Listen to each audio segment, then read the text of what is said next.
الرجيم.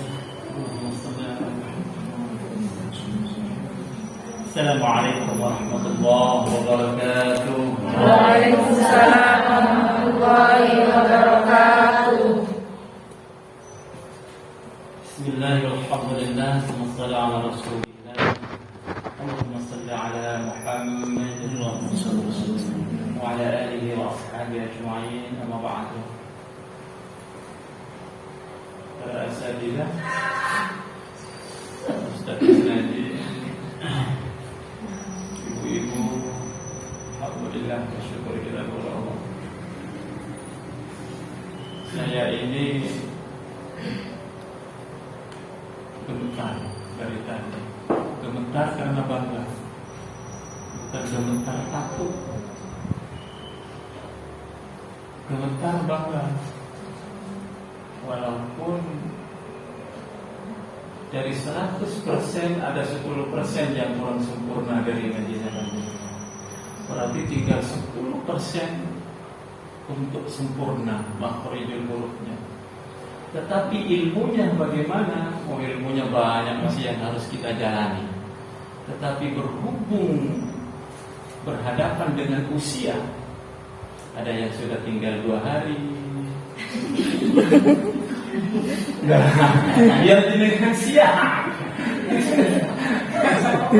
Ada yang masih 50 tahun seperti saya. Seperti saya.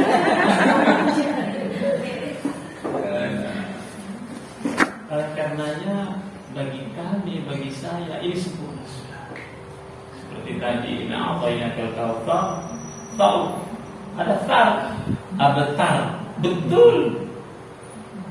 Abatar itu adalah tradisi di Mesir. Abatar itu Mesir. Tetapi kalau Mekah itu ada 2 versi juga. Terutama yang paling kita ikuti adalah Umi, karena kita masuk Umi. Abatar. Soalnya kembali. Jadi Qainakal kautsar. Kautsar betul-betul. Ada 7 bacaan dalam Al-Quran yang disebut dengan qiraatus saba'. Dalam qiraatus saba' kayak wadduha itu bisa dibaca wadduhi, bisa dibaca wadduhai. Oh, itu banyak nanti. Nah, berhubung sekali lagi benturan dengan umur. Nah, ayo kita belajar saja, belajar memperbaiki bacaan. Walaupun lagunya tadi bukan lagu Umi. Lagu Umi Bismillahirrahmanirrahim. Kalau mak-mak kan sudah kaku.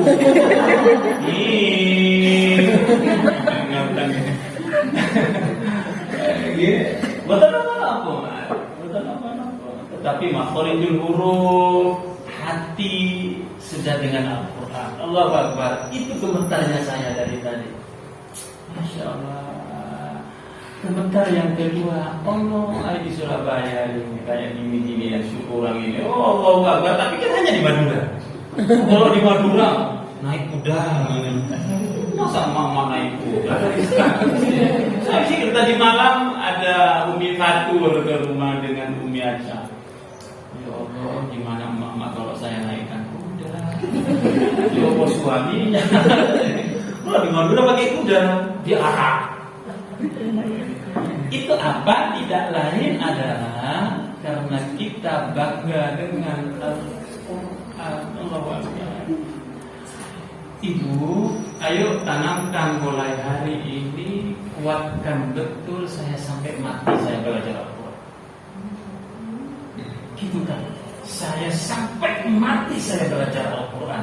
Tetapi saya izin suami, yang punya suami. Sekali lagi, seizin suami. Jenengan tidak akan manfaat Al-Quran belajar kalau suami tidak izinkan.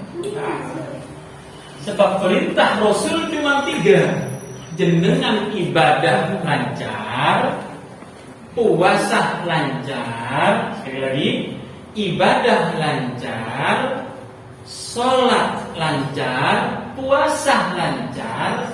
Yang ketiga, taat sama suami, masuk ke surga.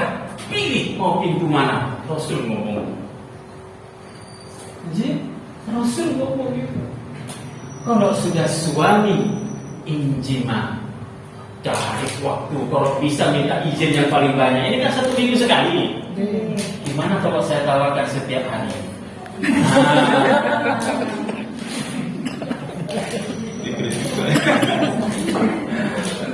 Minimal ibu-ibu ngaji Al-Quran, melatih lidah untuk lembut, itu minimal 2 kali 1 minggu. Program 1 minggu 2 kali paling tidak. Ini yang pertama.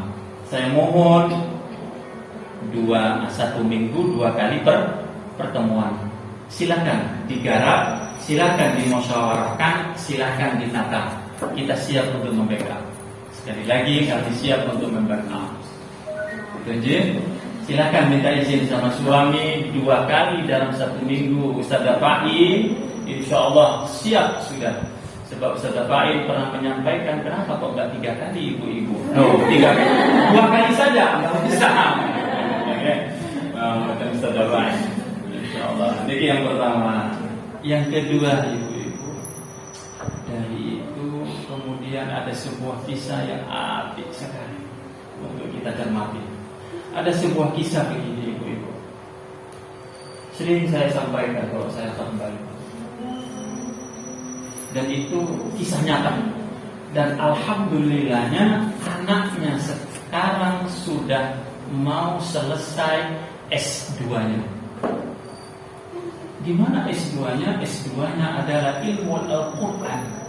Sampai pada qiraatus sab'ah, sampai pada penguasaan ilmu Al-Quran, hebat beliau. Dan niatan beliau di Jakarta insya Allah akan dirikan sebuah institut ilmu Al-Quran selevel Al-Azhar beliau. Kebetulan beliau anaknya orang kaya, namanya Umar bin namanya Jawa, bapaknya sulit. Ingat saya itu Umar. Dulu kejadiannya lama sekali kejadian itu. Ceritanya begini, ibu. Ketika Umar, seorang anak Umar ini berusia sekitar 10 tahun. Umar ini berusia sekitar 10 tahunan. Bersekolah, kalau di sini sekolahnya seperti apa? Al-Hikmah. Oh hebat. Yang 1 bulan SPP-nya sekitar 7,5 juta. Dan seluruh anak-anak, hampir seluruh anak-anak itu geraknya adalah, orientasi kedepannya adalah bisnis, orientasi. Anak ini berhasil di dalam kehidupan duniawi. Hanya 1 anak Umar.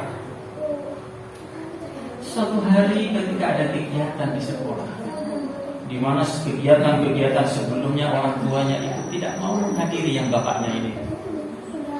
Yang menghadiri cuma uminya, ibu.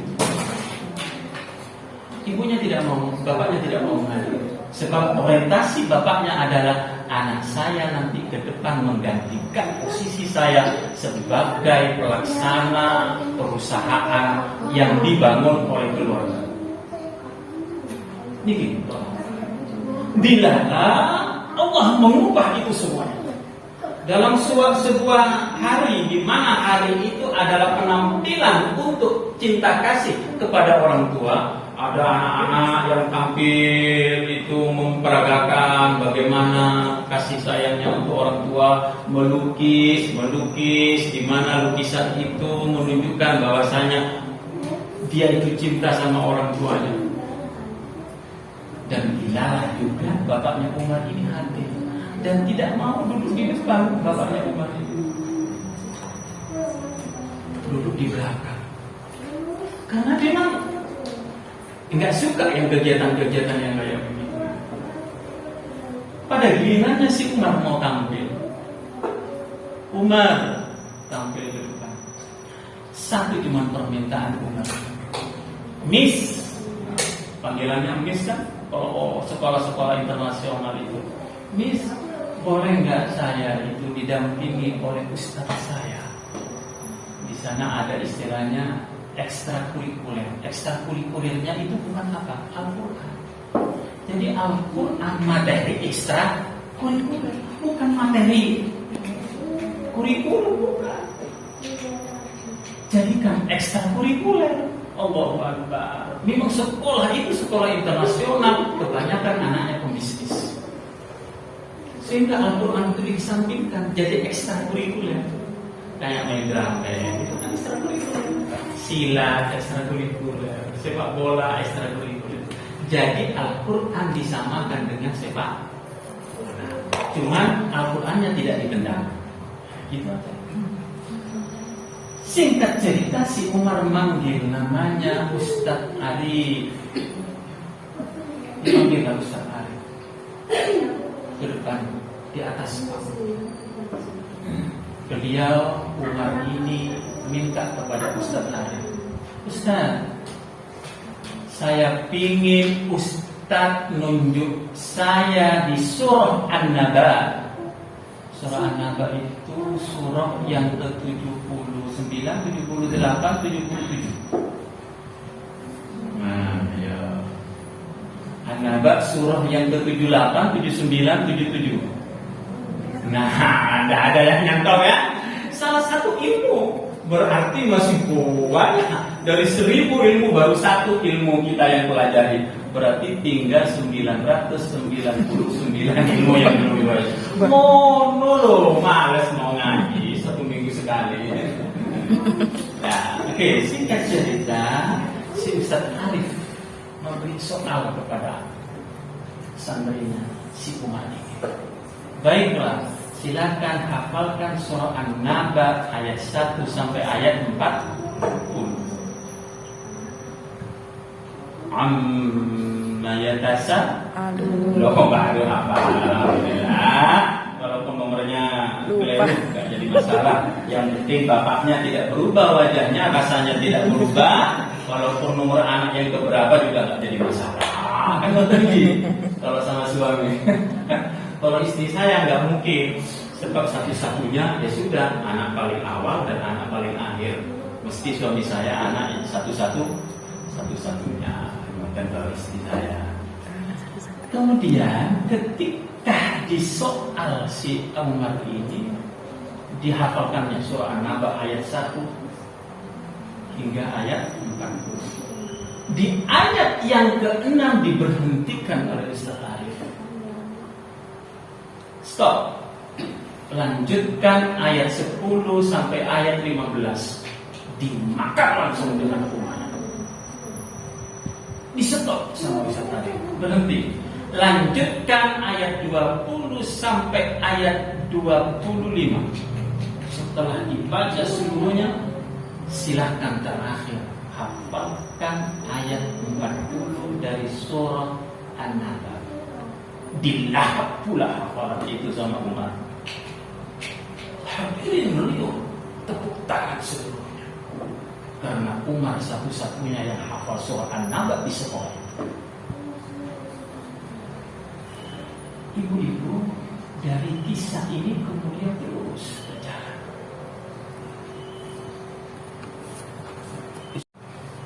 Kenapa kamu itu nyuruh Ustaz mendampingi kamu dan kamu mau menghafalkan surah An-Naba? Apa jawaban si Umar ini? Allahu Akbar. Bukankah Ustaz nyampaikan ke saya sabda Rasulullah? Apa itu sabda Rasulullah? Disampaikan oleh si Umar. Barang siapa yang belajar Al-Quran, barang siapa yang membaca Al-Quran, barang siapa yang menghafal Al-Quran, 3, dan barang siapa yang mengamalkan Al-Quran,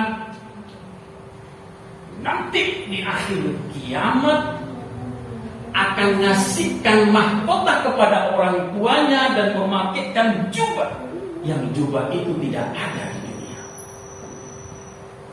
Ibu-ibu punya ibu?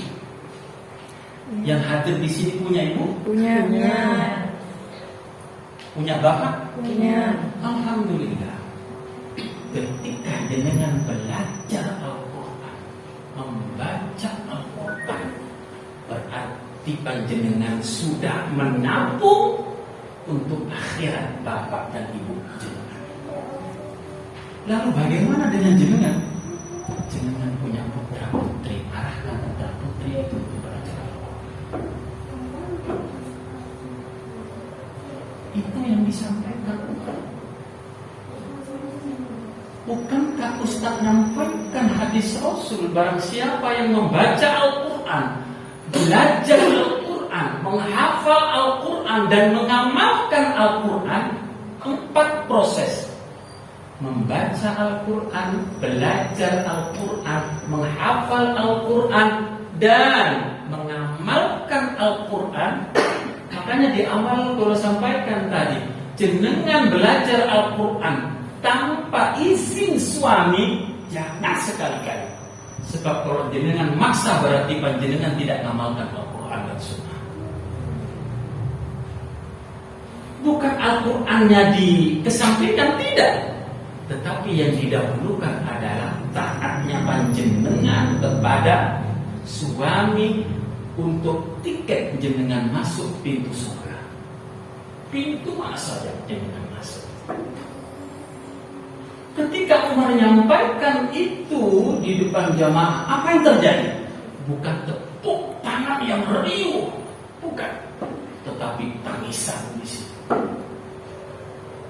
Saya ingin mengasihkan ke orang tua saya sebuah mahkota nanti di akhirat. Apa yang terjadi? Ketika bapaknya duduk di belakang, lari ke depan dengan kalimat Allahu Akbar. Disitulah kemudian di saat itulah bapaknya berprinsip niat kokoh, suatu saat anak saya akan dibangun sebuah gedung di mana gedung itu isinya adalah Al-Quran. Yang pada akhirnya Umar ini tidak disekolahkan di mana-mana, lulus dari SD langsung diterbangkan ke Kairo dan Mesir oleh bapaknya. Lalu bagaimana dengan bisnis?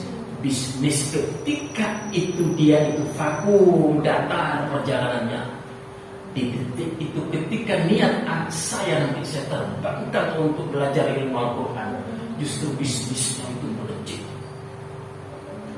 Bisnis bapaknya.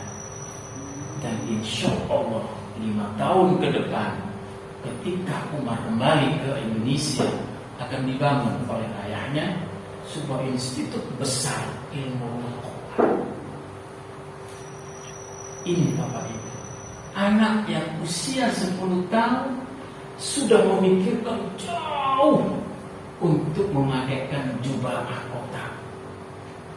Lalu bagaimana dengan jenengan dengan usia yang semacam ini? Tidak ada kata terlambat, tidak ada kata terlambat. Justru inilah awal dari panjenengan, proses dari jenengan untuk membahagiakan orang tua kita di akhirat. Oleh karenanya ketika jenengan berangkat dari rumah ke sini, niatkan ini untuk umi saya, walaupun umi kita sudah meninggal. Makanya anak-anak itu ketika berangkat, tolong disuruh salim. Suruh salim. Biar bias daripada salim dan dari Al-Quran itu menyentuh untuk jenengan. Dan jenengan melangkah ke sini dengan belajar Al-Quran, itu adalah ongkos tiket untuk orang tua kita. Inilah anak soleh. Anak soleh bukan anaknya jenengan, tetapi jenengan harus soleh untuk orang tua jenengan. Keliru kalau jenengan maksa anak jenengan gigi soleh, kemudian jenengan tidak soleh. Oleh karenanya Bapak Ibu, jamaah, ibu-ibu, saya sudah dari awal sampaikan jangan satu kali, minimal 2 kali. Sedangkan Ustaz Fakih sudah menyiapkan 3 kali pertemuan. Betul Ustaz.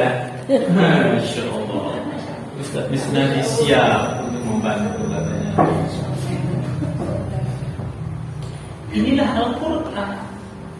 Nah kalau kemudian kita tidak mau dari sekarang, tidak mau ngaji, malu sama siapa? Malu sama manusia. Ngapain jenengan malu sama manusia? Malu sama Allah. Karena jenengan tidak mau mengasihkan mahkota kepada orang tua jenengan, berarti jenengan kalau malu berarti jenengan bukan anak soleha. Jangan mau menginginkan, jangan hanya memaksa anak jenengan mau soleh dan soleha, sedangkan jenengan tidak mau soleh dan soleha untuk orang tua jenengan. Ini namanya tidak adil. Malukah jenengan belajar ke Ustaz Fakih walaupun Ustaz Fakih sekarang masih single? Kita doakan Al-Fatihah, semoga beliau cepat dapat jodoh. Amin. Al-Fatihah.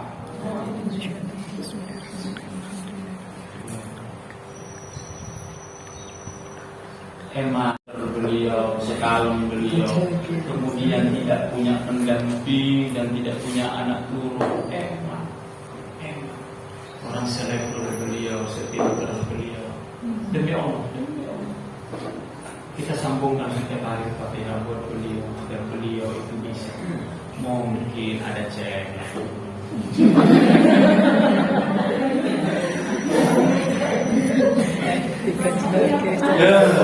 Namanya wasilah ini. Wasilah. Orang tadi terbuka sama bibi. Al-Fatihah Nabi Mustafa. Loh, ini wajib sebenarnya. Bagi kita ahli sunnah itu adalah amalan hati. Ibu-ibu itu amalan hati.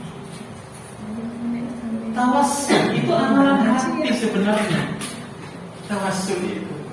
Karena apa? Kita mengkonikkan hati kita dengan Roh, dengan Rasul, kita mengkonikkan hati kita dengan guru-guru kita, ahli baginda Rasul. Bukan bid'ah, bukan syirik, tidak.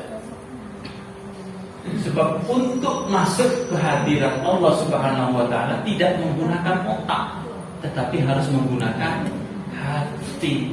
Hati ini semayamnya roh di dalam diri kita. Sebab nanti yang akan menghadap ke hadirat Allah bukan fisik cantiknya jenengan. Ustaz Wayuti karena cantik nanti langsung tiketnya terbang. Set nada bawah.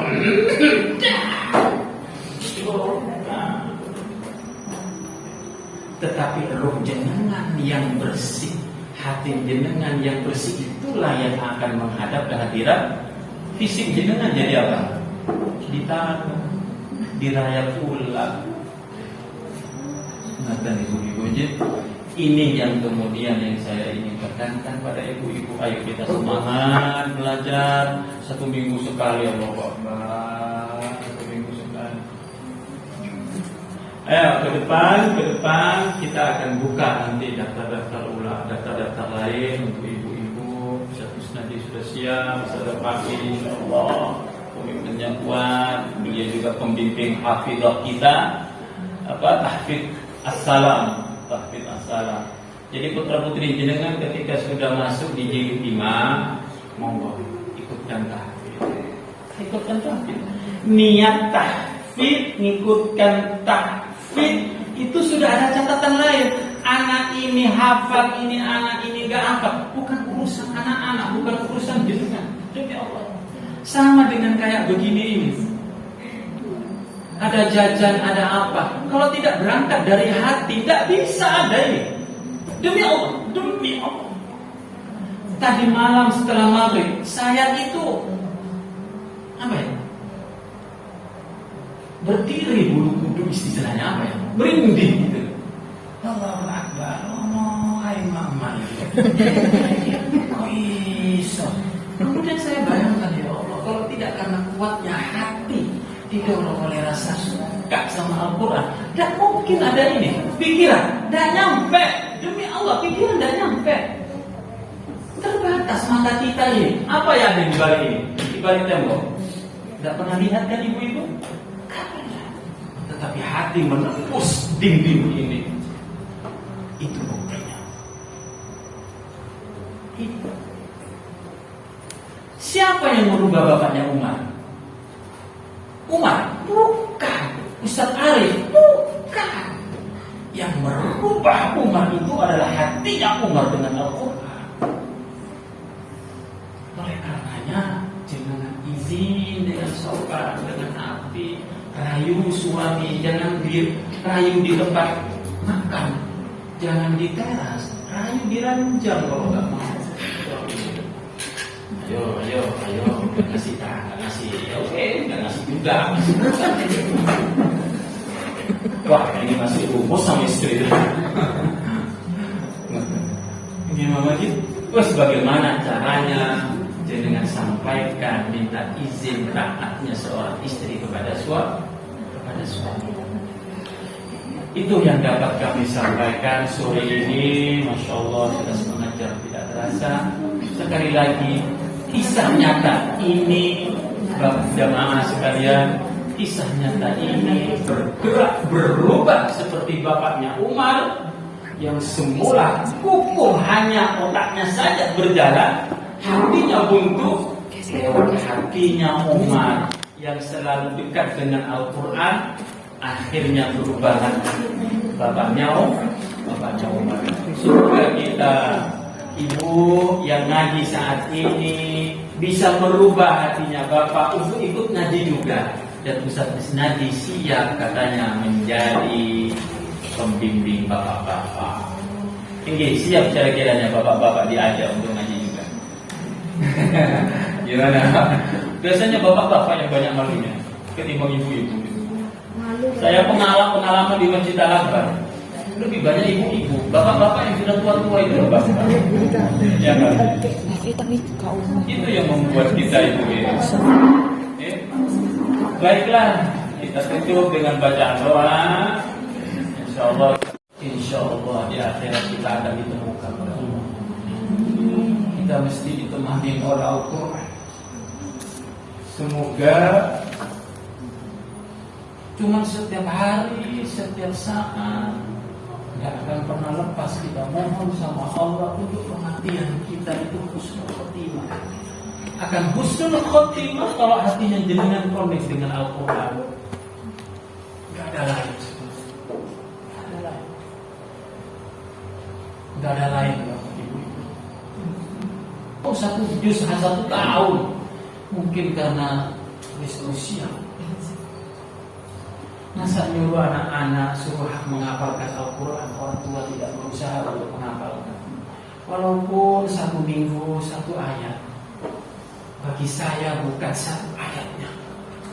Bagi saya prinsip saya adalah saya kokohkan hati saya untuk menghafalkan ayat Allah. Itu saja. Hasilnya sedikit, banyak, terserah Allah yang tentukan. Sekali lagi, jenengan itu baik bacaannya, jelek bacaannya, serahkan. Berproseslah dengan niat hati jenengan dengan Allah. Ibu-ibu berusaha setiap hari menghafalkan satu ayat Al-Quran. Satu ayat saja, walaupun satu ayat itu 1 bulan baru hafal. Malu jenengan, jangan malu. Demi Allah, jangan malu. Siapa tahu yang satu ayat itu ketika nazar jenengan, dia yang akan menemani jenengan. Demi Allah, demi Allah. Sebab Al-Quran itu diturunkan dari sisi Allah, bukan dari sisi manusia. Mohon dengan sangat kalau jenengan berusaha. Kalau tidak mau menghafalkan minimal Qul huwallahu ahad setiap hari. Menang jenengan hafalkan, menang jenengan itu ngaji, gremeng jenengan dengan Al-Quran.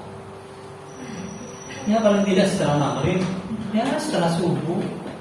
Masa 1 minggu setelah asar, 1 minggu. Kalau seumpama hari Jumat jenengan ngaji setelah asar, meninggal jenengan hari Senin, lupa. Itu jarang bulan ini. Tapi emang. mau meninggal ya? Jangan takut dengan Al-Quran. Gak usah Allahu Akbar. Mati itu sudah pasti datang ke kita. Cuman kita mau mempersiapkan tidak. Gitu saja. Gitu saja.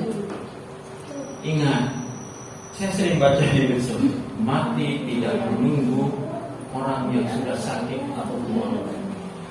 Sakit tidak menunggu sepur berjalan di rel kereta api.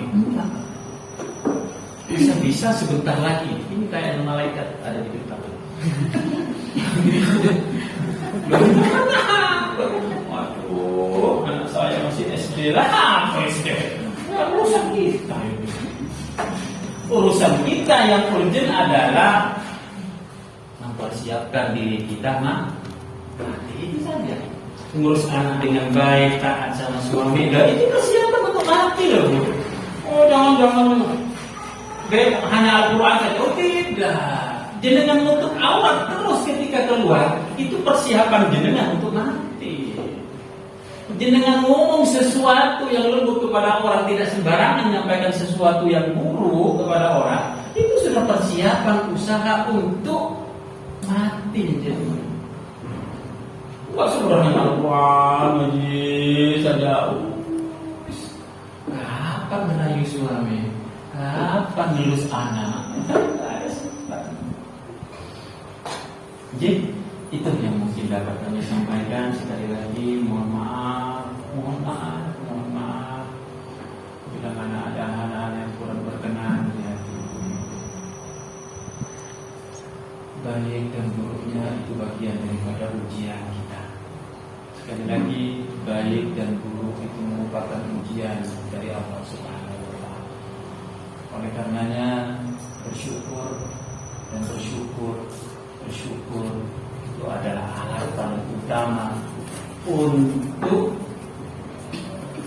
penyadaran diri kita kepada Allah Subhanahu wa Ta'ala. Ihdinas siratal mustaqim bil taufiq wal hidayah. Allahumma arhamna bil Qur'an waj'alna ma'ana bil Qur'an warhamna wahdina bil Qur'an. Salli wa sallim ala nabiyyina al-karim ma'al Qur'an. Wa ila jahi Ahmad Muhillah Muhammad Shabibullah Yasin Habibullah Taha Rasulillah Al-Fatihah.